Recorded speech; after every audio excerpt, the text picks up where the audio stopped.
और अब बात करेंगे बांग्लादेश की। क्या बांग्लादेश में तख्ता पलट होना तय है? क्या सेना बांग्लादेश में मोहम्मद यूनुस का तख्ता पलट करने वाली है? यह दावा बांग्लादेश के उन्हीं छात्रों की ओर से किया जा रहा है जिन्होंने शेख हसीना को प्रधानमंत्री पद से अपदस्थ कर दिया था। छात्रों के इसी आंदोलन के चलते शेख हसीना को अपना देश छोड़ना पड़ा था। बांग्लादेश में राजनीतिक अशांति के बीच बांग्लादेश में सेना की मौजूदगी और सेना की गश्ती से बेचैनी देखी जा रही है। ढाका की सड़कों पर अब खाकी वर्दी नजर आ रही है। ढाका में इतनी बड़ी सेना और अर्धसैनिक बलों की तैनाती के पीछे का मकसद आखिर क्या है?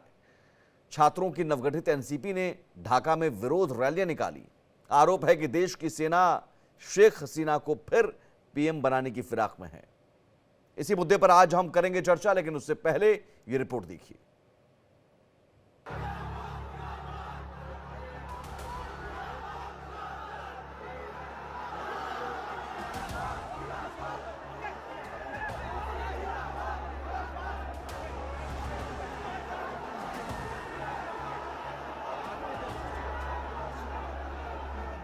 बांग्लादेश में मोहम्मद यूनुस की टेंशन बढ़ चुकी है, क्योंकि यूनुस के सिर पर अब बांग्लादेशी फौज की तलवार मंडरा रही। जिस ढाका की सड़कों पर यूनुस के गुर्गे दहशत फैला रहे थे, उस ढाका की सड़कों पर अब खाकी वर्दी नजर आ रही है। आखिर ढाका की सड़कों की तस्वीर क्या बयां कर रही है? क्या यूनुस को अपनी तख्ता पलट का डर सता रहा है?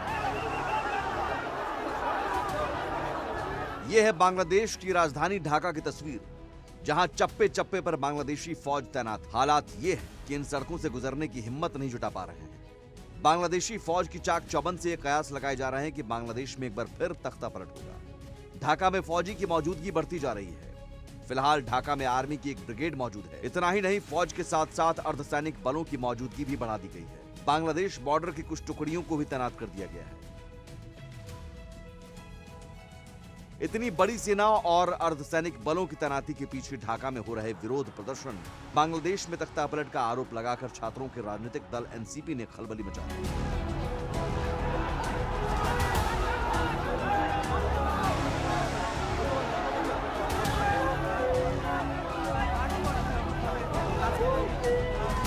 दरअसल एनसीपी का आरोप है कि देश की सेना हसीना को फिर पीएम बनाने की फिराक में है। इसे लेकर एनसीपी ने ढाका यूनिवर्सिटी कैंपस में रैलियां कर विरोध प्रदर्शन किया, तो अब्दुल्ला के सैकड़ों समर्थकों ने सेना प्रमुख के खिलाफ जमकर नारे लगाए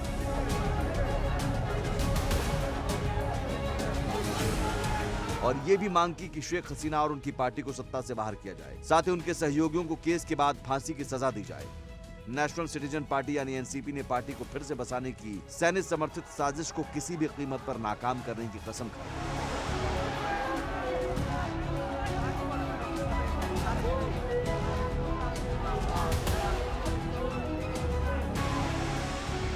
बता दें कि कुछ दिनों पहले ही बांग्लादेश में हिज्ब उत तहरीर ने बंद और प्रदर्शन किया था। बांग्लादेश में हिज्ब एक प्रतिबंधित संगठन है। दलील दी गई कि बांग्लादेश में हिंसा प्रदर्शन को रोकने के लिए लंबी चौड़ी तैनाती कर दी। अब सवाल है कि बांग्लादेश के आर्मी चीफ वकार उज जमान ने अपने सैनिकों को राजधानी ढाका में पहुंचने का आदेश क्यों दिया?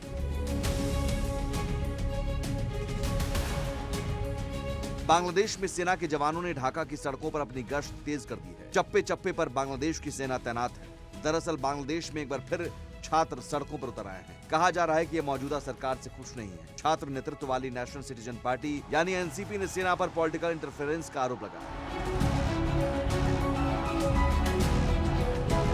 बांग्लादेश में आम चुनाव होने वाला है। इस चुनाव में शेख हसीना की पार्टी अवामी लीग भी चुनाव लड़ने की तैयारी में। इसके चलते माहौल तनावपूर्ण बना हुआ है। ऐसे में सवाल है कि चुनाव से पहले बांग्लादेश में क्या तख्ता पलट की तैयारी हो गई? Bureau report, India TV.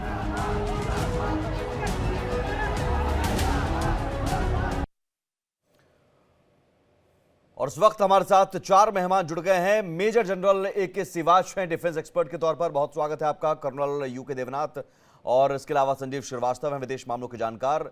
और साथ ही बांग्लादेश से सलाउद्दीन शुएब चौधरी हैं, पत्रकार हैं, बेबाक तरीके से अपनी बात रखते हैं। शुएब चौधरी साहब, सबसे पहले आपके पास मैं आना चाहूंगा। सेना की मौजूदगी ढाका में क्या कहती है? क्या ये अंदेशा जो छात्र संगठन जता रहे हैं, क्या यह अंदेशा सही है और ये सही में अब तख्ता पलट की तैयारी है? बहुत बहुत धन्यवाद सुमित्रा भाई। देखिए, ये जो यूनुस की सौ छात्र है, ये सब टेररिस्ट है और इन्होंने अभी एक धमकी दे दी परसों कि वो जुमे के दिन फ्राइडे कि वो ढाका कैंटोनमेंट घेराव करेगा, अटैक करेगा और अटैक करके आर्मी चीफ को रेजिग्नेशन में मजबूर करेगा। इसके बाद वही छात्रों ने अभी सोशल मीडिया में पोस्ट कर रहे कि जहां भी आर्मी की कॉन्वॉय देखा जाए वो आर्मी की कॉन्वॉय को डिस्ट्रॉय करो, वेंडलाइज करो और उसमें आग लगा दो।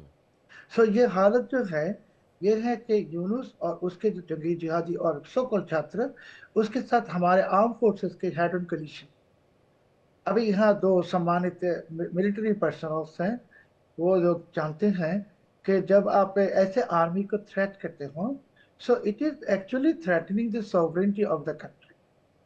और जब देश की सॉवरेनिटी को आप थ्रेट करते हैं तो आर्मी को भी ये मैंडेटरी है कि they will take some precautions. और इसके लिए हमारे जो 9th डिवीजन है ढाका में, जो Padatik division I mean tank division, इसको मोबिलाइज किया for the sake of safety and security of the people. और जब आप थ्रेट कर दी कैंटर में अटैक करने के, ये बहुत डेंजरस बात है कि actually you are threatening the sovereignty of Bangladesh. और जो थ्रेट कर रहे वो पार्टी कौन कौन है? पाकिस्तानी आईएसआई और हिजबुत तहरीर, इस अलकायदा, इस्लामिक स्टेट और बाकी नहीं, लेकिन सारे क्या वो इस हमास। पोजीशन में है कि सेना को थ्रेट कर सकते हैं, सेना को नुकसान पहुंचा सकते हैं, कॉन्वॉय को नुकसान पहुंचा सकते हैं? सेना के पास तो मजबूत है, सेना के पास ताकत है पूरी। देखिए सुमित भाई, मैं क्या कहा कि ये सेना ने जो 5 अगस्त जब शेख हसीना चले गई, अगर वो चाहते उसी दिन मार्शल लॉ डिक्लेयर कर सकते, जी। मगर सेना ने ही ये यूनुस को मौका दी कि एक इंटरियम सरकार बनाने के लिए और इलेक्शन होल्ड करने के लिए। अब यूनुस की जो मंशा है कि इलेक्शन करने का नहीं, ये 2029 हो या 2042 तक पावर में रहना है। और यूनुस के जो ये सो कॉल्ड छात्र ये भी समझ रहे हैं कि पावर में रहना है किसी के तरीके। सो अभी army chief general Walker Zaman तो प्रेशर कर रहे हैं इलेक्शन होल्ड करने के लिए। इसी कारण है कि लॉ एंड ऑर्डर है नहीं बांग्लादेश में, इकोनॉमी एकदम कोलैप्स कर गई। So every army in every nation in the world, वो आर्मी बहुत पेट्रियट है। कि देखिए सुमित भाई, हम पत्रकार हैं, हम पत्रकारिता करने के लिए प्रोफेशन में आए, मगर आर्मी जाते प्रोफेशन में उस देश के लिए मरने के लिए, जान देने के लिए। सो उसके ज्यादा पेट्रियट कोई नहीं है। और कोई patriotic force anywhere in the world, ये बांग्लादेश हो, भारत हो, कहीं हो, ये तो टॉलरेट नहीं करेगा। हमारे को लगता है कि इट हैज रीच दी क्या कहते हैं कि पॉइंट ऑफ नो रिटर्न।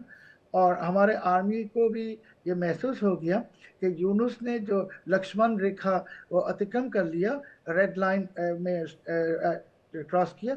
अभी ये एक्शन जो होने वाला है वही होगा जो हर आर्मी हर देश की करेगा। ठीक है जनरल साहब, ये मौजूदगी या बांग्लादेश आर्मी चीफ का कहना कि ढाका में इकट्ठा हो और वहां पर कॉन्वॉय ढाका की सड़कों पर दिखना, जैसा कि शोएब साहब ने कहा कि अगर ये होना होता तो पहले ही हो जाता, लेकिन कहीं ना कहीं सेना प्रमुख ने एक मौका दिया, अब वो लक्ष्मण रेखा क्रॉस कर लिया है मोहम्मद यूनुस ने, तो क्या ये तख्ता पलट और क्या ये इतना आसान होगा?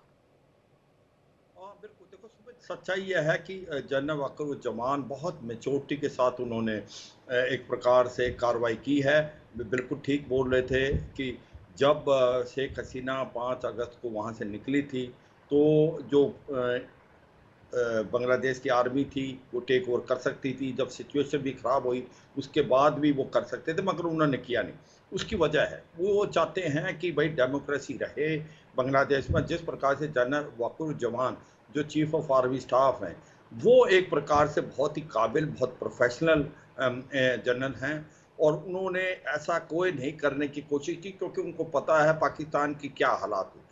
बांग्लादेश में भी कुछ एक टाइम में जो बांग्लादेश की फ़ौज आई थी तो उसका जो इकॉनमी था अच्छा नहीं किया, मगर लास्ट 15 साल में जिस प्रकार से शेख हसीना की गवर्नमेंट एक डेमोक्रेटिक गवर्नमेंट थी, बहुत ही अच्छा कर रही थी इनकी इकॉनमी बांग्लादेश की, तो वो नहीं चाहते कि जो बांग्लादेश की फ़ौज इंटरफेयर करे, मगर उसको मजबूर किया जा रहा है। जिस प्रकार से अब ये जो स्टूडेंट की एक पार्टी बनी है, नेशनल सिटीजन पार्टी, उसके अंदर स्टूडेंट कम हैं, उसमें टेररिस्ट ज़्यादा हैं, उसमें आईएसआई का काफ़ी लेन देन है। इसके बाद ये जमात इस्लामी, बांग्लादेश मुजाहिदीन, ये जो हैं ये एक प्रकार से सक्रिय हो रखे हैं। ये अभी भी 3-4 चीज़ें डिमांड कर रहे हैं। एक तो ये कह रहे हैं कि फ़ौज के ऊपर एक्शन होना चाहिए। जो फौज है वो बायस है और वो जमाते इस्लामी की और डिमांड है कि जो अवामी लीग है वो इलेक्शन नहीं लड़नी चाहिए और शेख हसीना को वापस लाना चाहिए। तो कहीं ना कहीं ये सच्चाई है कि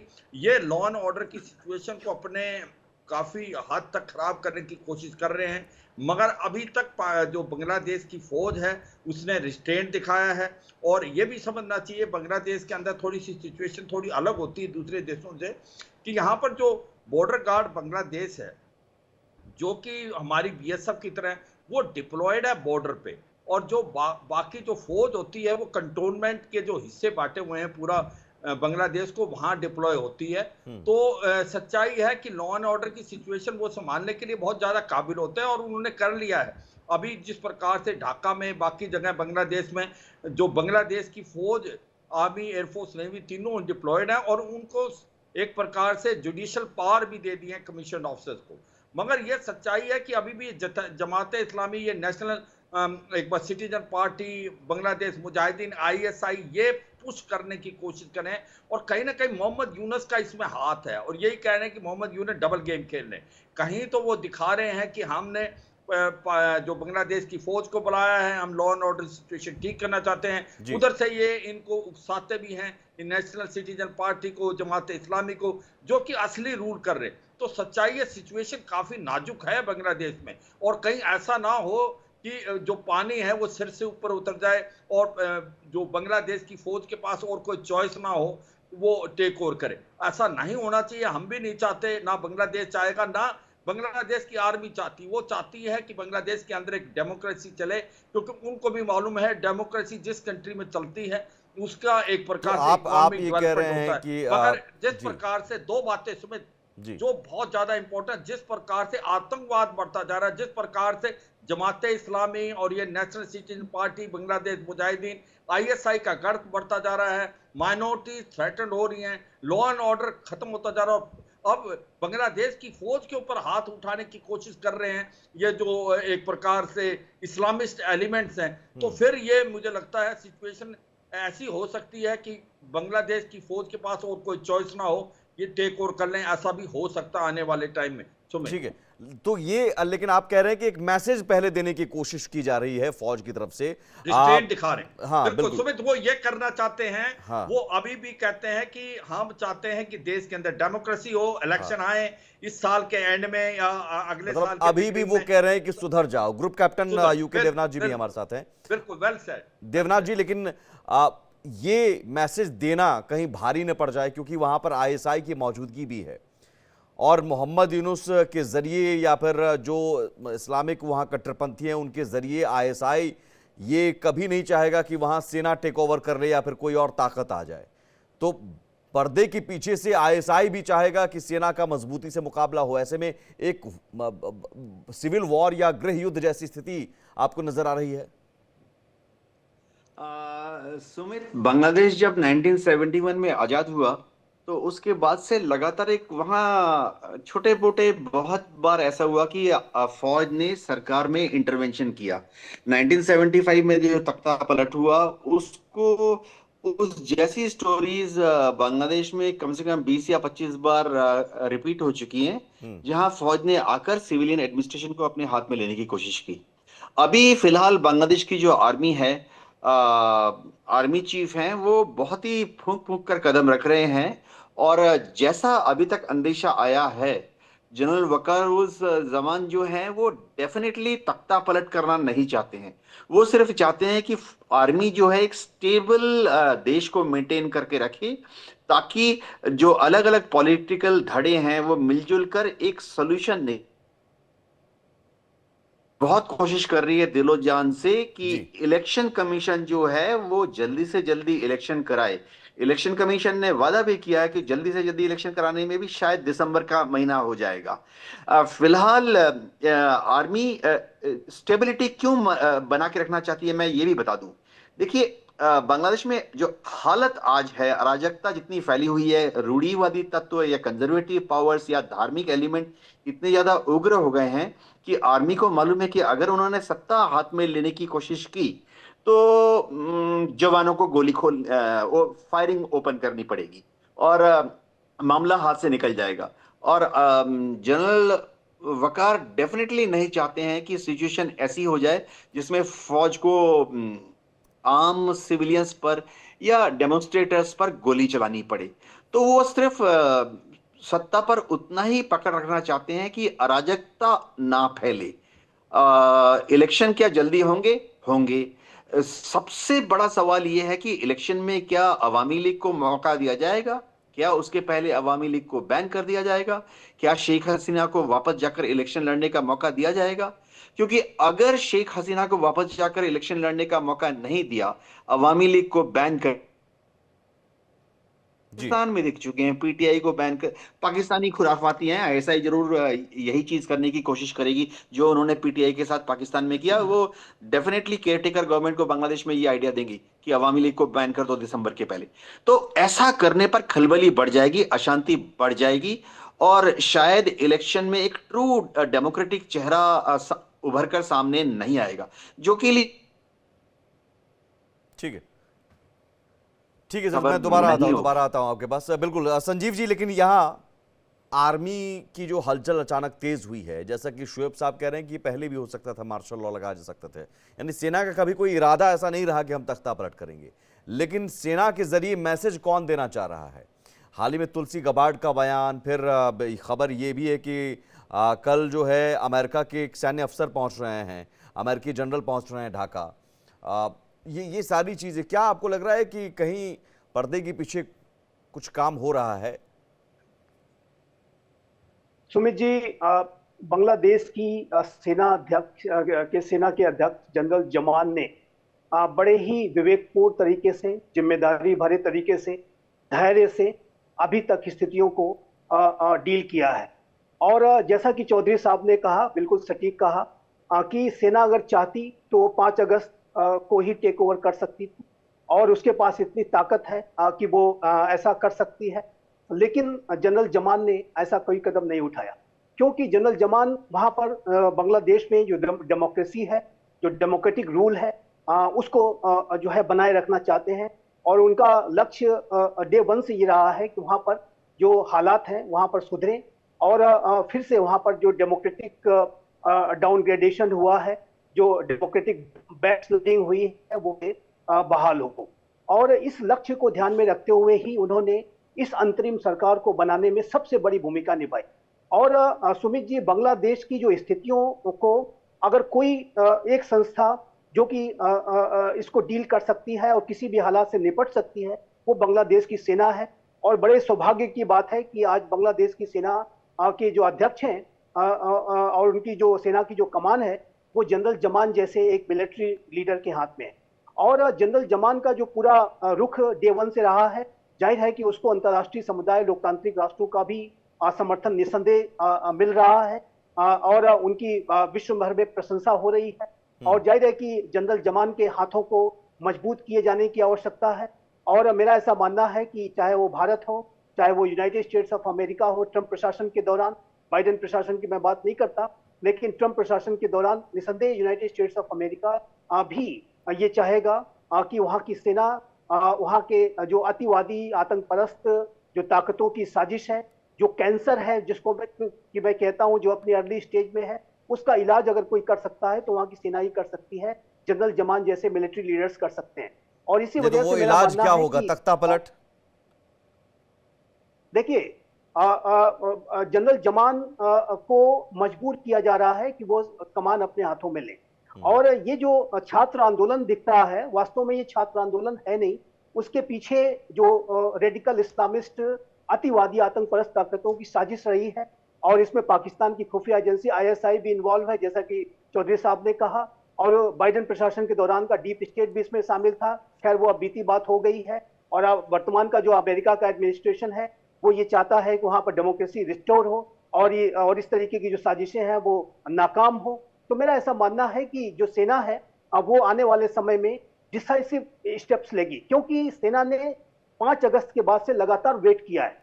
लगातार सिर्फ धैर्य की परीक्षा सेना की ली गई है कि अब वहां पर कानून का शासन स्थापित होगा, अब वहां पर फ्री एंड फेयर इलेक्शंस होंगे। लेकिन ये जो अंतरिम सरकार है मोहम्मद यूनुस के नेतृत्व में, उसने ऐसा कोई कार्य नहीं किया है जिससे कि ये विश्वास बहाली हो। और उसने रादर जितने भी जो कट्टरवादी जो तत्व हैं उनको शह और संरक्षण देने का ही कार्य किया है। पाकिस्तान जैसे एक आतंकपरस्त राष्ट्र से गलबैया करने का ही कार्य किया है।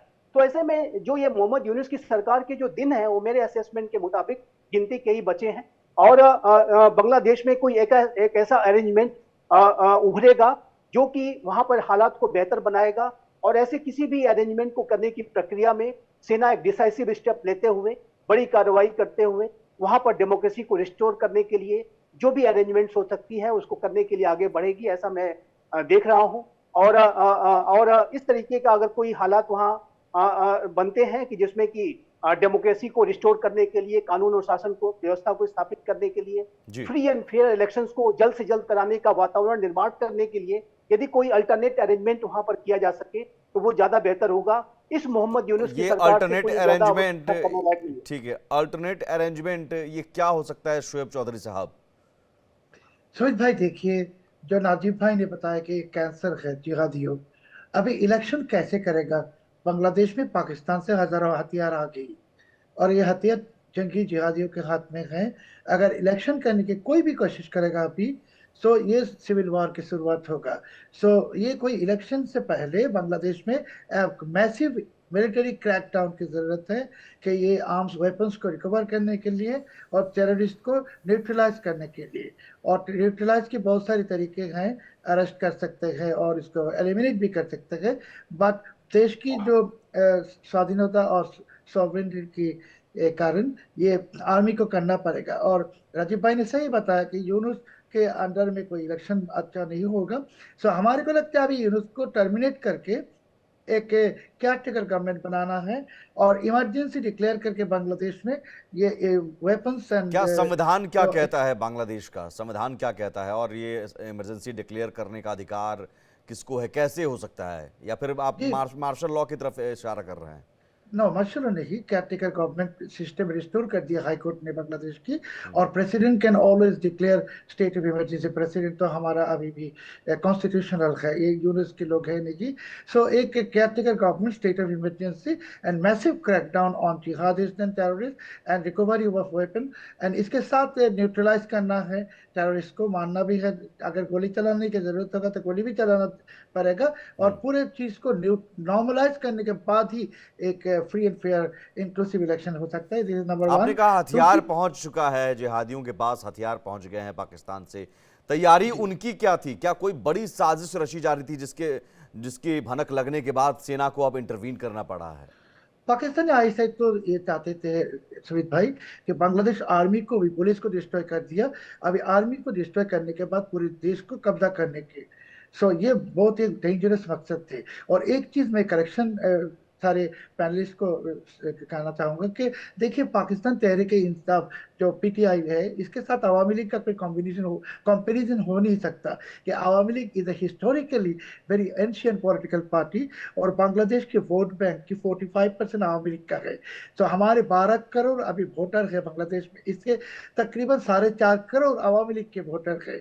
सो ऐसा है नहीं कि पाकिस्तानी जनरल जैसे पीटीआई को कैंसिल डिक्लेयर कर दी, लीगल हो नहीं सकता। अभी बांग्लादेश के सामने एक ही सॉल्यूशन है, caretaker government and state of emergency and massive crackdown to recover. ये पाकिस्तान से जितने हथियार और एक्सप्लोसिव आए रिकवर करना पड़ेगा एंड एक मैसिव क्रैकडाउन भी होना चाहिए ये जिहादियों को न्यूट्रलाइज करने के लिए। न्यूट्रलाइज करने के लिए गोली चलाने की जरूरत होगा तो गोली चलाना पड़ेगा। ये आप बहुत जो आप बता रहे हैं बहुत सटीक लग रहा है, बहुत प्लान ये सटीक लग रहा है, लेकिन इस प्लान को एग्जीक्यूट करने के लिए एक बड़ी ताकत की जरूरत होगी। ये ताकत इतनी ताकतवर कज़मान साहब की है, बांग्लादेश आर्म फोर्सेस का भी है। बिकॉज हमारे सम्मानित जनरल साहब ने, स्क्वाड्रन लीडर साहब ने, राजीव भाई साहब ने कहा कि जनरल वक़ारुज़्ज़मान एक काबिल ऑफिसर है and very popular and above all he is a patriotic officer, so he has all the abilities। और आपने पहले मैंने आपको कहा कि आर्मी की ताकत तो बहुत आर्मी की ताकत है, इसके सामने कोई ना जिहादी आ सकता है ना आतंकवादी आ सकता है। आर्मी जब आ जाएगा सड़कों में, army is army and army will always be. तो फिर संजीव जी, मैं यहाँ अमेरिका का रुख, अमेरिका का रोल, चूंकि मोहम्मद यूनुस आए तो उसमें भी माना गया अमेरिका का रोल है, वो वहीं से उठकर आए। तो अब बाइडेन प्रशासन नहीं है, ट्रंप प्रशासन है। अब जो कह रहे हैं कि एक केयर टेकर गवर्नमेंट बनाने की बात होगी, खुद तख्ता पलट करने के बजाय सेना प्रमुख ये चाहेंगे कि एक अल्टरनेटिव अरेंजमेंट, जैसा कि आपने कहा, तो क्या ये अलग अरेंजमेंट अमेरिका के मर्जी, अमेरिका के इशारे पर फिर से होगा और ट्रंप प्रशासन का इसमें दखल होगा? देखिए सुमित जी, मैं जो स्पष्ट रूप से ये देखता हूं कि जनरल जमान लोकतांत्रिक मूल्यों में विश्वास रखने वाले नेता हैं और वो उन्होंने सेना की जो कमान है वो बड़े ही कठिन समय में संभाली है और एक बहुत ही रिस्ट्रेंट बढ़ता है, एक पेशेंस के साथ काम किया है, धैर्य के साथ लगातार वो पूरी स्थितियों को डील करते रहे और सारी स्थितियों पर उनकी बहुत पैनी नजर है। ऑब्वियसली वो डे वन से सारी स्थितियों को बहुत बारीकी से देख रहे हैं और अभी हाल के समय में उन्होंने एक जो चेतावनी भी इस अंतरिम सरकार को दी थी कि हमने 6 महीने तक आपका इंतजार किया और अभी आप हालात अगर नहीं सुधरेंगे तो फिर स्थितियां और भी जो है दूसरे तरीके से डील करने की आवश्यकता पड़ सकती है। तो ये जो हाल का समय, हाल का उनका बयान आया है वो भी एक संतुलित बयान में कहूंगा और मेरा ऐसा मानना है कि आवश्यकता पड़ने पर जो अल्टरनेट अरेंजमेंट की बात हम कर रहे हैं वो अवश्य सेना कर सकती है और उस अल्टरनेट अरेंजमेंट को करने की मेरे असेसमेंट के मुताबिक आवश्यकता है, क्योंकि ये जो सरकार है, अंतरिम सरकार मोहम्मद यूनुस के नेतृत्व की, इसने अपने आप को एक्सपोज कर लिया है। ये कट्टरपंथियों के इशारों पर काम कर रही है, पाकिस्तान की खुफिया एजेंसी आईएसआई के इशारों पर काम कर रही है और इसके जो दायित्व थे जो इसको दिए गए थे ये इसने पूरा करने में पूरी तरीके से अपनी जो विफलता दर्शा दी है। तो ऐसे में मेरा ऐसा मानना है कि जो केयर टेकर गवर्नमेंट की बात चौधरी साहब ने कही वो बिल्कुल ठीक है और जनरल जमान बिल्कुल ये चाहेंगे कि वहां पर जो भी अल्टरनेट अरेंजमेंट हो उसका जो स्वरूप हो वो डेमोक्रेटिक ही हो। यदि सेना को अपने हाथ में स्थितियां लेनी पड़ेंगी तो उसका अर्थ ये नहीं होगा कि वहां पर एक लंबे समय तक हम सैनिक शासन देखेंगे, क्योंकि जनरल जमान उस तरीके के मिलिट्री लीडर नहीं है जैसा कि हम पाकिस्तान में या अन्य जगहों पर हम देखते हैं। वो लोकतांत्रिक मूल्यों में भरोसा रखने वाले नेता हैं और वो चाहेंगे कि जो वहां पे डेमोक्रेटिक फोर्स हो वो वहां पर प्रभावी हो और जाहिर है कि उनकी मंशा निसंदेह ये होगी कि अवामी लीग भी इस इलेक्शंस को लड़े, शेख हसीना की वापसी हो और जाहिर है कि जो भी लोकतांत्रिक तरीके से वहां की जनता चाहेगी, बांग्लादेश की जनता चाहेगी, उस आधार पर वहां पर एक शासन व्यवस्था स्थापित हो। इस लक्ष्य के साथ मेरे विचार से जनरल जमान कार्य कर रहे हैं और ये बड़ी ही अच्छी सोच है, मैं इसकी बहुत प्रशंसा करता हूं। लेकिन जनरल साहब, अमूमन सेना प्रमुख ने जो कह दिया वो आदेश है और सेना में एक डिसिप्लिन होती है कि भाई आपका जो सीनियर है जो उसने कहा वो आपको मानना है। बांग्लादेश की पूरी सेना, क्योंकि इस बीच में खबर आई थी कि कुछ अफसर जो हैं वो झुके हुए हैं मोहम्मद यूनुस की तरफ, कुछ अधिकारी गए थे पाकिस्तान, वहाँ पर सेना प्रमुख से मिलने गए थे, वहाँ मुलाकात भी हुई थी, आईएसआई के भी दौरा हुआ था, तो सेना में भी माना जा रहा है कि कुछ अधिकारी जो हैं उनका झुकाव पाकिस्तान की तरफ है। तो क्या ये स्थिति आपको लग रहा है कि सेना प्रमुख जनरल वकारुज्जमान के पीछे पूरी सेना खड़ी है या फिर सेना में भी दो गुट है? देखो सुमित, पहले मैं अमेरिका का बताता हूँ, फिर बताता हूँ कि कोई लेफ्टिनेंट फैजुर रहमान है जो कि क्वार्टर मास्टर जनरल हैं, जिसको आईएसआई चाहती थी कि किसी तरीके से तख्ता बदल के वो चीफ बने, क्योंकि वो डीजी आईएसआई के नज़दीक हैं। जब डीजी आईएसआई आए थे जनरल मलिक, तो जनरल फैजुर रहमान ने ही उनको कंडक्ट कराया था और मगर आज उनको एक प्रकार से आइसोलेट कर दिया है। जितने भी डिविजनल कमांडर्स हैं वो जनरल जया जो वकारुज्जमान के साथ हैं और जनरल फैजुर रहमान जो कोशिश कर रहे थे, आईएसआई उसके पीछे थी। अब वो मुझे लगता है कोशिश उनकी विफल हो गई, वो एक्सपोज हो गए हैं और वो आइसोलेट कर दिए गए हैं। तो मुझे लगता नहीं कि जनरल जमान की कोई एक प्रकार से जो पदवी है या उसकी अथॉरिटी पे कोई ऐसा कुछ क्वेश्चन मार्क आ सकता है पाकिस्तान की आर्मी से। अब बिल्कुल बांग्लादेश की जो आर्मी है इकट्ठी खड़ी हुई है और जनरल जमान के कंट्रोल में हर सिचुएशन है। जो बात आती है कि जो बांग्लादेश के अंदर जो इलेक्शन है, जिस प्रकार से जो हालात हैं उसमें बांग्लादेश में इलेक्शन इतनी जल्दी हो नहीं सकते, क्योंकि सच्चाई ये है कि बांग्लादेश के अंदर जो अभी आपके पास रेडिकल एलिमेंट्स, चाहे वो छात्र संगठन है, ये नेशनल सिटीजन पार्टी जो बनी है, इसके अंदर भी जमात इस्लामी का बड़ा रोल है, आईएसआई का रोल है। जिस प्रकार से एक सिचुएशन ठीक सी नहीं है आज की तारीख में बांग्लादेश में, इसके लिए फौज एक फैसिलिटेटर का काम करेगी। फौज ये यकीन करेगी सिचुएशन ठीक हो और आने वाले टाइम में जब भी इलेक्शन हो, इलेक्शन फेयर, फ्री और इंक्लूसिव हो, जिसके अंदर अवामी लीग भी आए। क्योंकि अगर अभी इलेक्शन हो रहे हैं तो अवामी लीग के ऊपर बड़ा प्रेशर है कि वो पार्टिसिपेट नहीं करेगी, और वाकई हालात इतने खराब हैं कि वो इतनी जल्दी इलेक्शन नहीं हो सकते। और यह सच्चाई है कि कहीं ना कहीं पाकिस्तान की आर्मी की तरफ भी उंगली उठाई जा रही है, जमात इस्लामी और ये जो रेडिकल एलिमेंट, उसको मुझे लगता है बांग्लादेश की आर्मी धीरे धीरे कंट्रोल में कर लेगी। मगर बांग्लादेश की आर्मी नहीं चाहेगी कि इसको टेक ओवर करे। उसकी रीजन है क्योंकि आप 96 के बाद कोई ऐसा कू नहीं किया बांग्लादेश की फौज ने, क्योंकि बांग्लादेश ने देखा 71 से लेकर 96 तक जहां तक कि जब भी बांग्लादेश की फौज ने टेक ओवर किया, ज्यादा देर वो टिक नहीं पाए, सक्सेसफुल नहीं हो, इकोनॉमी डिगमगाई है। ये मुझे लगता है जनरल जमान को पता है, वो बड़े मेच्योरिटी के साथ चल रहे हैं। अगर उनको एक पावर मिली है, उस पावर का वो इस्तेमाल करेंगे कि एक लॉ एंड ऑर्डर की सिचुएशन एक अच्छी पैदा करें पूरे बांग्लादेश में, एक ऐसा माहौल बनाएं कि बांग्लादेश के अंदर फेयर एंड फ्री इलेक्शन हो जाए। मुझे लगता है ये सबसे बड़ी इंपॉर्टेंट चीज है, और उसके लिए अगर इमरजेंसी डिक्लेयर करनी पड़ेगी तो मुझे लगता है कि गवर्नमेंट इमरजेंसी प्रेसिडेंट के अंडर करे और ये कार्रवाई करे। अब जब बात आती है कि क्या इसमें अमेरिका का कोई अभी रोल है, डायरेक्ट और इनडायरेक्ट, देखो ये सच्चाई है कि बांग्लादेश के अंदर जो हुआ इसके अंदर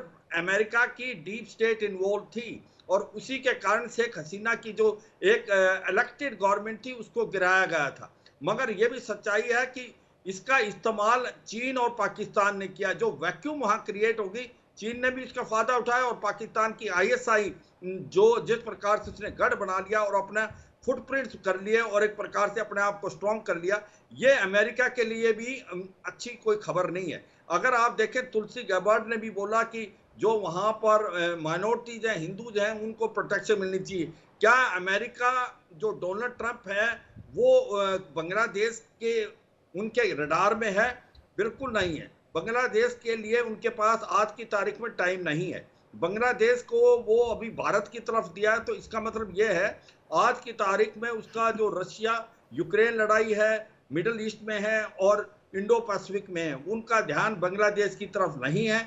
बांग्लादेश का जो कुछ भी है वो भारत अपने आप लग के बांग्लादेश की गवर्नमेंट के साथ कार्रवाई करेगा, और इसका सच्चाई यह है कि इसका इस्तेमाल आज की तारीख में एक तो चीन उठा रहा है और एक उठा रहा है पाकिस्तान की आईएसआई, जिस प्रकार से वो अपने पंख फैला रही है।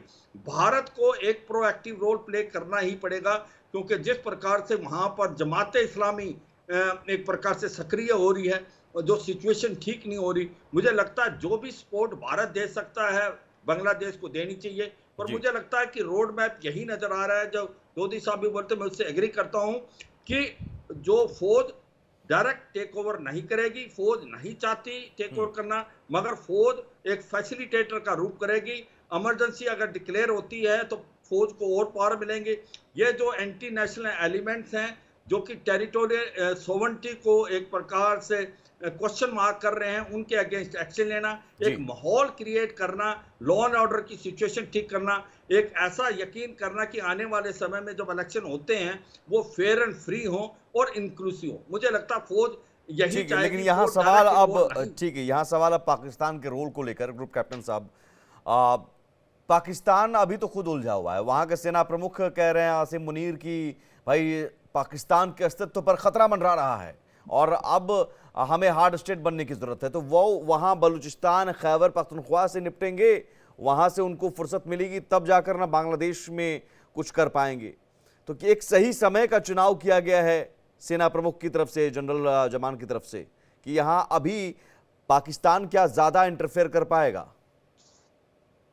जी हाँ सुमित, पाकिस्तान की जो एस्टेब्लिशमेंट है वो अभी पाकिस्तान को एकजुट रखने में व्यस्त है। बलूचिस्तान में जैसा हो रहा है, बीएलए रोज हमले कर रही है, टीडीपी के लड़ाके हर रोज खैबर पख्तूनख्वा में हावी हो रहे हैं आर्मी के ऊपर, रेंजर्स के ऊपर। तो शायद पाकिस्तान को बहुत ज्यादा समय या रिसोर्सेज नहीं है बांग्लादेश की तरफ देखने के लिए, लेकिन डेफिनेटली वो यह कोशिश जरूर करेंगे कि बांग्लादेश को हमेशा पाकिस्तान अपने स्फीयर ऑफ इन्फ्लुएंस में रखने के लिए येन केन प्रकारेण कुछ तक कुछ छोटा छोटा हरकत करती रहेगी। बहुत बड़ा फैक्टर चाइना भी है सुमित। अभी चीन क्या करता है, क्योंकि पाकिस्तान ने जो करना है उससे पहले वो चीन से मशवरा करेगा या चीन के आशीर्वाद से ही करेगा। तो अभी मोहम्मद यूनुस अगले हफ्ते चीन जा रहे हैं। ये देखना पड़ेगा कि चीन मोहम्मद यूनुस को किस तरह के सपोर्ट देता है। क्या चीन मोहम्मद यूनुस को आंख बंद करके एक ऐसा संगठन संगठन बनाने की प्रेरणा देगा जिसमें अवामी लीग का कोई स्थान नहीं है। अगर चीन ने मोहम्मद यूनुस को ये हिंट दे दी कि आप ठीक है इलेक्शन कराओ और अवामी लीग को, शेख हसीना को बाहर रखो, तो ये एकदम पूरी कहानी दूसरे दिशा में चली जाएगी। बांग्लादेश में खलबली मच रही है, पीछे से बिम्स्टेक की जो मीटिंग्स हैं वो भी ड्यू हैं। बांग्लादेश की जो अवाम है, लीडर्स हैं और केयर टेकर गवर्नमेंट है, वो नहीं चाहेंगे कि बीमस्टेक की मीटिंग के दौरान बांग्लादेश में खलबली हो, क्योंकि उससे बांग्लादेश की थोड़ी शायद नाक नीचे हो जाए। तो आर्मी चाहेगी कि स्टेबिलिटी बनी रहे, कोई बड़ा भयंकर पॉलिटिकल दुर्घटना ना हो, और इलेक्शन कमीशन ऑफ बांग्लादेश को आर्मी ने ज्यादा से ज्यादा सपोर्ट देना है ताकि वो जल्दी से जल्दी इलेक्शन को ऑर्गेनाइज कर सकें। हाँ, जाहिर बात है कि उसके पहले इंटरनल जो डिस्टरबेंसेस हैं उनको काबू में रखना पड़ेगा। जो एक्सट्रीम एलिमेंट्स हैं, ढाका यूनिवर्सिटी ट्रेडिशनली हॉटबेड रहा है स्टूडेंट मूवमेंट का, उसको थोड़ा डिप्लोमेटिकली एंड टैक्टफुली हैंडल करना पड़ेगा। जी। हथियारों के बल पर ढाका यूनिवर्सिटी को कोई भी आर्मी कभी भी कंट्रोल नहीं कर सकती है। जी, लेकिन शोएब चौधरी साहब ज़्यादा बेहतर बता सकते हैं इस बारे में, मौजूदा स्थिति है क्या? ढाका यूनिवर्सिटी में एनसीपी ने रैलियां भी निकाली और इन रैलियों के जरिए वो एक बार फिर से मैसेज देने की कोशिश की, साहब देखो सेना फिर से शेख हसीना को लाना चाह रही है। ये मैसेज देने की कोशिश, इसके मायने क्या? एक तरह से फिर से शेख हसीना के खिलाफ जो माहौल बना था उस माहौल को फिर से भड़काना और उस माहौल के जरिए सेना के खिलाफ माहौल बनाना। सुमित भाई देखिए, बांग्लादेश की जो अभी हालत है, सिचुएशन जो है कि बांग्लादेश के मेन पॉलिटिकल पार्टी तो दो है। एक तो है अवामी लीग, दूसरा है बीएनपी। और बीएनपी तो ऑलरेडी इनटॉलरेंट हो गई इलेक्शन के लिए, कि अगर उसके हिसाब से इलेक्शन होगा तो बीएनपी पावर में आएगा। और जो हमारे पैनलिस्ट ने, सम्मानित पैनलिस्ट ने कहा कि Dhaka university factor, actually Dhaka university को कंट्रोल करता है अवामी लीग और बीएनपी। ये जो यूनुस की छात्र है, इसके कोई एक्चुअली सपोर्टर्स ढाका यूनिवर्सिटी में है नहीं। जितने हैं वो जमात इस्लामी का है, जमात इस्लामी और इसके स्टूडेंट विंग का है। सो अभी जो चीज है कि इलेक्शन तो करना बहुत जरूरी है, मगर मैंने जो कहा फिर से कहूंगा कि इस हालत में बांग्लादेश में इलेक्शन हो नहीं सकता जब तक ये पाकिस्तान से जो हजारों हथियार आए और जो टेररिस्ट को बचा दी पाकिस्तान से। और बांग्लादेश के अंदर आपको याद रखना है कि 8 लाख बिहारी, जिसका हम लोग कहते हैं कि स्टैंडर्ड पाकिस्तानी थे, जिसको आईएसआई ने एक बड़े सेगमेंट को पाकिस्तान आईएसआई ने ट्रेनिंग दी और उसके पास हथियार दे दी। रोहिंगा इज अनदर एलिमेंट, इनके पास भी हथियार है। अभी पहले एक कॉम्बिंग ऑपरेशन की जरूरत है और ये कोई मिलिट्री रूल की जरूरत है नहीं। मैंने जो कहा कि प्रेसिडेंट शहाबुद्दीन वो डिक्लेयर कर सकते हैं स्टेट ऑफ इमरजेंसी, और इसके बाद इससे पहले यूनुस का हटाना सबसे बड़ा काम है। यूनुस को हटा के एक caretaker government, election time caretaker government जिसको हम कहते हैं। मोहम्मद यूनुस जो पहले चीन जा रहे हैं, कहीं ताकत और ज्यादा लेकर ना आ जाए? नहीं, यूनुस जब अगर चीन जाएगा, देखिए यूनुस को ले जाने के लिए शी जिनपिंग उसके अपने के हवाई जहाज भेज रहे हैं और यूनुस चीन में जाके डिफेंस एग्रीमेंट करेगा। बांग्लादेश में एक एयरबेस बनाने के लिए चीन के साथ एग्रीमेंट करेगा और जो तीसरा बैरेज है वो भी चीन को दे देगा। सो अगर चीन यूनुस जा सकेगा, और आज जो बांग्लादेश में चाइनीज एम्बेसडर है उन्होंने भी कहा कि यूनुस की चीन सफर में, विजिट में बहुत ही महत्वपूर्ण एग्रीमेंट्स होने वाला है और अनाउंसमेंट होने वाला है। सो क्या है कि पाकिस्तानी आईएसआई और China, they have come to the same axis, they have always been, because both are anti India. अभी यूनुस के जो नाजायज जो मकसद है कि पहले तो इसने पाकिस्तानी आईएसआई के हाथ पकड़ा, अभी चीन के हाथ पकड़ने की कोशिश कर रहा है। इसके पूरे कारण है कि यूनुस ये पावर में कोई कुछ भी बहाने रहना चाहते हैं 4-5 साल कम से कम। सो अभी ये भी एक जरूरी है कि यूनुस ना जा सके चाइना। ये अच्छा, आप हमारा ये कह रहे हैं आर्मी कि को करना है। चीन नहीं भी जा सकते हैं? नहीं, मैं तो क्या कहा कि चीन रोकना है यूनुस को, और रोकने के लिए सबसे बड़ा जो जरूरी है कि स्टेट ऑफ इमरजेंसी और यूनुस को हटा के caretaker government and combing operation. आप ये कह रहे हैं कि ये सब कुछ एक हफ्ते के अंदर भी हो सकता है? 2 दिन के अंदर भी हो सकता है, 24 घंटे के अंदर भी हो सकता है। जनरल साहब है हमारे और अनदर सम्मानित ऑफिसर है राजीव भाई है, सब जानते हैं।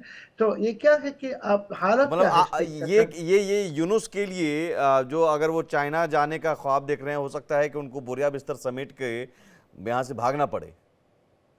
नहीं, देखिए सुमित भाई, यूनुस तो बांग्लादेश के खिलाफ है, ये तो अप्रूव्ड हो गया। हाँ। अभी यूनुस ने तो डायरेक्टली हेड ऑन कोलिशन में आ गया आर्मी के साथ। So Yunus has become an enemy of the nation.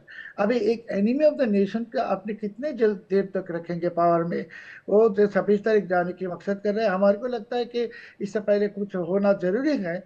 I don't say that ये होगा, मगर ये होना जरूरी है। State of emergency, caretaker government, toppling of Yunus regime because it is illegal, और इसके जो छात्र नाम के जो टेररिस्ट है सबको अरेस्ट करना है पहले, और weapon recover, weapon thousands of arms and explosive इसके हाथ में है। 7.62 तो उसके लिए स्नाइपर पहला राइफल स्टेप तो यही होगा कि यूनुस को हटाना होगा। यूनुस को हटाना सबसे जरूरी। और मैंने क्या कहा, ये जो सम्मानित आर्मी ऑफिसर्स है, सीनियर ऑफिसर के 7.62 कैलिबर की स्नाइपर राइफल है ये जिहादियों के हाथ। और ये 5 अगस्त ने जो उन्होंने जो कहा कि हसीना ने मार दी लोगों को, किसी को मारा नहीं, इन्होंने ही मारा लोगों को स्नाइपर दे के मार के वर्ल्ड को दिखाया कि मार दी हसीना ने। सो अभी यूनुस आया पावर में एक कॉन्स्पिरेसी के जरिए, यूनुस को हटाना की भी पड़ेगा एक कॉन्स्पिरेसी के जरिए। हमारे को लगता है Yunus should be arrested and इसके खिलाफ जो क्राइम अगेंस्ट ह्यूमैनिटी के चार्जेस लाना है कि इसके हाथ में हिंदुओं के खून है, 100 हिंदुओं को शोएब खून चौधरी किया। साहब, यूनुस अरेस्ट किया जाएगा या फिर यूनुस बोरिया बिस्तर समेट कर भागेगा? नहीं, यूनुस को भागना देना, भाग उसको, we should not allow him to flee the country, कि इसके हाथ में हिंदुओं के खून है, इसके हाथ में हजारों पुलिस का खून है। So he should stand trial for crime against humanity, number 1। Number 2, अभी जो शेख हसीना की बात हो रहा है, देखिए शेख हसीना की पार्टी में भी बहुत बड़ा बुरी हालत है। Sheikh Hasina herself is honest, but she was surrounded by thieves and dacoits, everyone. So ये उनका पार्टी को भी रिफॉर्म की जरूरत है, उनको भी बेसोची की जरूरत है कि उनके पार्टी में रिफॉर्म करना है, नए अच्छे लोगों को लाना है अवामी लीग में। अभी देखिए, ये जो अभी एक बुरी हालत अवामी लीग के, अवामी लीग का एक स्पोक्स पर्सन भी नहीं है अभी, आज भी एक स्पोक्स पर्सन नहीं है। तो चलिए एक स्पोक्स पर्सन फ्रॉम एग्जाइल ये भी नहीं है। तो कितने बुरी हालत है अवामी लीग की तरह इतना बड़ा पार्टी जिसके वोट बैंक 4 करोड़ से ज्यादा, और अवामी लीग को माइनस करके या बीएनपी को माइनस करके बांग्लादेश में कोई पॉलिटिक्स नहीं हो सकता है। अभी सबसे जरूरी है यूनुस को हटाना, state of emergency, caretaker government, देश को रक्षा करना है। इलेक्शन तो जरूरी है, मगर इलेक्शन से पहले देश को रक्षा करना ये हमारे आर्मी के सबसे बड़ा हम कह रहे हैं सेक्रेट रिस्पॉन्सिबिलिटी। और हमारा आशा है कि जनरल वकरुज्जमान साहब understand this responsibility and he will do the needful. Sanjeev Srivastava ji, बगल में 4000 से भी ज्यादा किलोमीटर बॉर्डर हम शेयर करते हैं भारत के लिहाज से ये सिचुएशन कैसे देखते हैं आप? देखिए, भारत के लिए भी बांग्लादेश के जो हाल के घटनाक्रम रहे हैं हाल के महीनों में 5 अगस्त के बाद बड़े ही चिंताजनक रहे हैं। और भारत जाहिर है कि बांग्लादेश की स्थितियों पर पैनी नजर तो है ही, लेकिन भारत ये चाहेगा कि जो बांग्लादेश में कोई नया पाकिस्तान न बन जाए, बांग्लादेश के हालात पाकिस्तान जैसे ना हो जाएं, जो कि पाकिस्तान की खुफिया एजेंसी वैसे ही हालात बनाना चाहती है। और जाहिर है कि यदि बांग्लादेश के हालात बिगड़े तो उसके जो सीरियस सिक्योरिटी इम्प्लीकेशंस भी भारत के लिए होंगे, और भारत ऐसे हालातों को जाहिर है कि रिस्पॉन्ड करेगा और एक अप्रोप्रिएट तरीके से डील करेगा। लेकिन अभी तक आप देखिए सुमित जी, तो भारत ने भी बड़े ही जो है विवेकपूर्ण तरीके से पूरी स्थितियों को हैंडल किया है। बांग्लादेश के जो भी वहां पे एस्टेब्लिशमेंट है उसके साथ हमारे एक कंस्ट्रक्टिव एंगेजमेंट्स को हमने बनाए रखा है, समय समय पर सलाह दी है। लेकिन एक बात जो आपने पिछला प्रश्न पूछा था, यूनाइटेड स्टेट्स ऑफ अमेरिका में एक बड़ा परिवर्तन हो गया है। तुलसी गबार्ड अभी आई थी, और मेरा ये स्पष्ट रूप से मानना है कि यूनाइटेड स्टेट्स ऑफ अमेरिका का जो ट्रम्प प्रशासन है, जो वर्तमान में जो अमेरिकी प्रशासन है, उसकी बांग्लादेश की स्थितियों पर बहुत ही क्लोज वॉच है।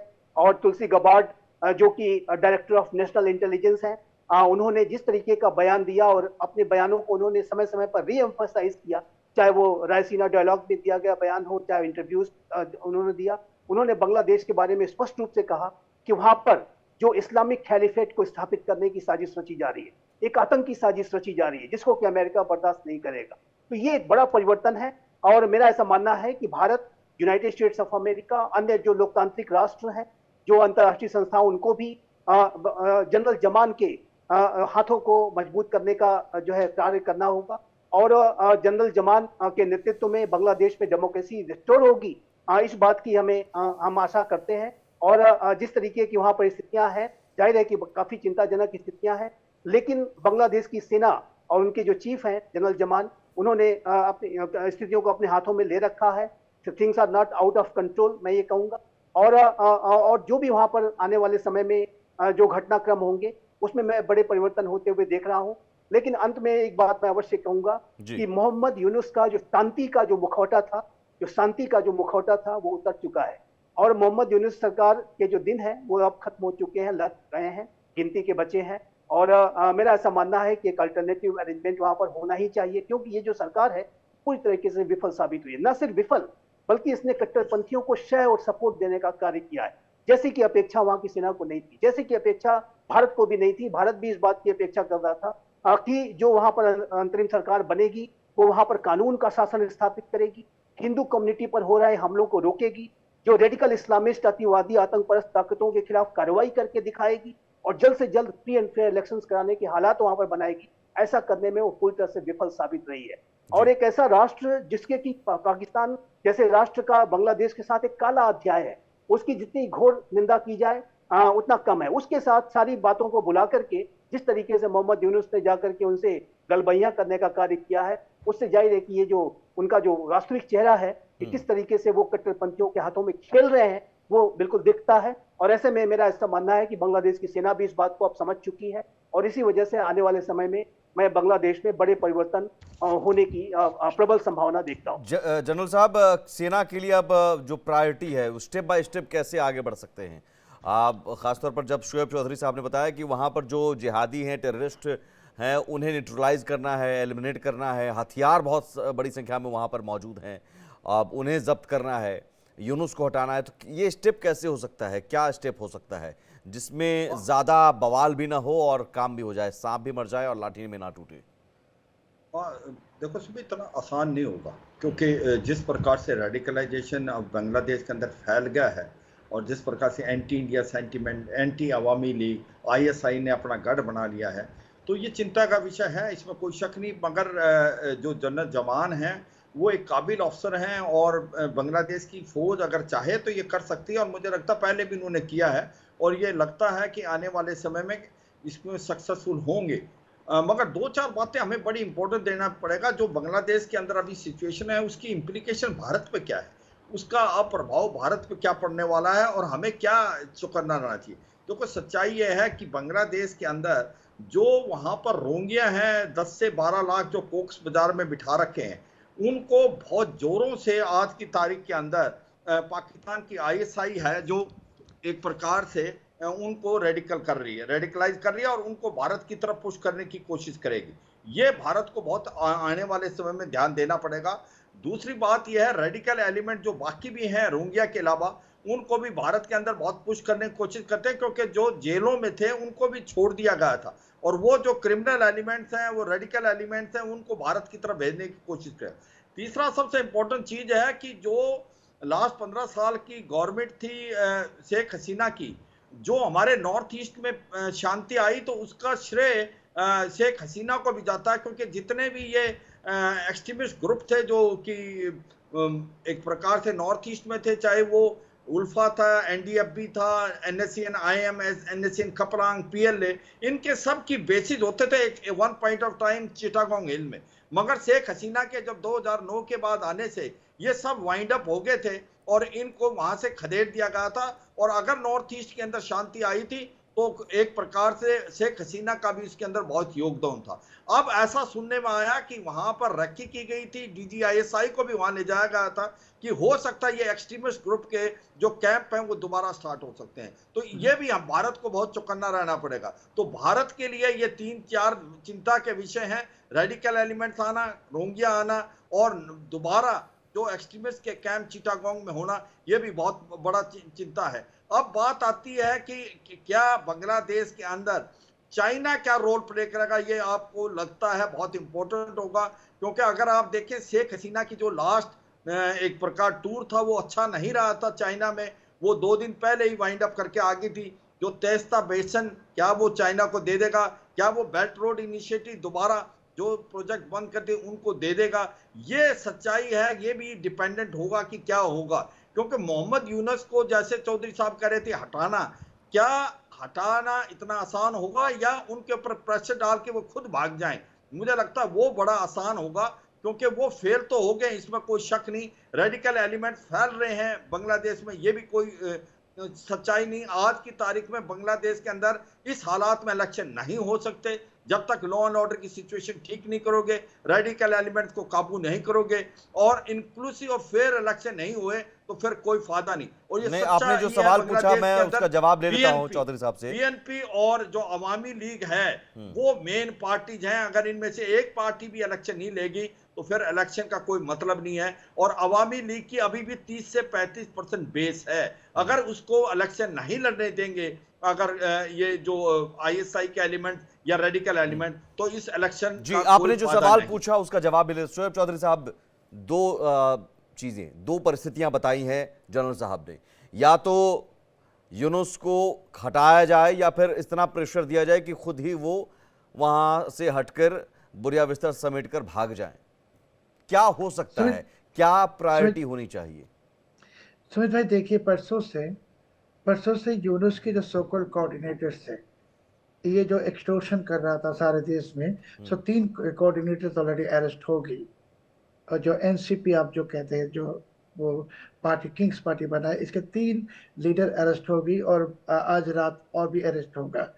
सो यूनुस की जो कोऑर्डिनेटर जो सारे देश में एक्सटोर्शन कर रहा है, क्रिमिनल एक्टिविटीज कर रहा है, इसके अरेस्ट शुरू हो गया। अब इसको जरा इंटेंसिफाई करेगा शायद, हमारे को लगता है हमारे आर्मी के इससे क्रैकडाउन, मैंने जो कहा beginning of the crackdown massive करना पड़ेगा। और जो यूनुस के जो छात्र नाम के जो टेररिस्ट जो आर्मी को थ्रेट कर रहा है, जनरल वकील जमान साहब को थ्रेट कर रहा है, जैसे मैंने पहले कहा कि कंट्रोलमेंट को अटैक करने की डिक्लेयर की, इन लोगों को अरेस्ट करेगा शायद, करने के वक्त आ गई। और ये सब हट जाएगा तो यूनुस कुछ भी नहीं है। एक्चुअली यूनुस बहुत ही एक वीक पर्सन है, और उसके साथ जो अमेरिका के जिसके रिश्ते थे डेमोक्रेटिक, वो तो अभी पावर में है नहीं। और ट्रम्प साहब जानते हैं कि Yunus is known as a Trump hater. So Yunus को हटाने के लिए इतने कोई ज्यादा कोशिश की जरूरत है नहीं। यूनुस के आजू बाजू में जो जितने सो कॉल्ड कोऑर्डिनेटर्स एंड छात्र है, ये सब के खिलाफ जो एलिगेशंस है, ये एलिगेशंस के सामने लिया के अरेस्ट करना पड़ेगा। और बाद में यूनुस के खिलाफ जो हिंदुओं को खून करने की, हत्या करने की, पुलिस को हत्या करने की, और यूनुस ने जो 11 कंपनी बनाई बांग्लादेश को लूटने के लिए, उसने एक कैश वॉलेट कंपनी बनाया, प्राइवेट यूनिवर्सिटी बनाया, ये पिछले 7 महीने में जी billions of dollar smuggled out किया। ये सब सामने लाने के बाद जो पब्लिक है, पब्लिक विल अंडरस्टैंड ही। ठीक है, आप यानी कह रहे हैं कि ये सब कुछ अब स्क्रिप्ट लिखी जा चुकी है और स्क्रिप्ट पर अब एक्शन शुरू हो गया है। यूनुस के इर्द गिर्द जितने भी हैं सिपहसालार, पहले उन्हें और फिर उसके बाद बारी यूनुस की होगी, और ये 1 हफ्ता के अंदर भी हो सकता है। यानी अब जो यूनुस का काउंटडाउन हम कह सकते हैं, लास्ट काउंटडाउन, वो शुरू हो चुका है। बहुत शुक्रिया आपका, बहुत शुक्रिया शोएब चौधरी साहब, बहुत शुक्रिया संजीव जी, जनरल साहब और ग्रुप कैप्टन यूके देवराज जी, बहुत शुक्रिया आपका।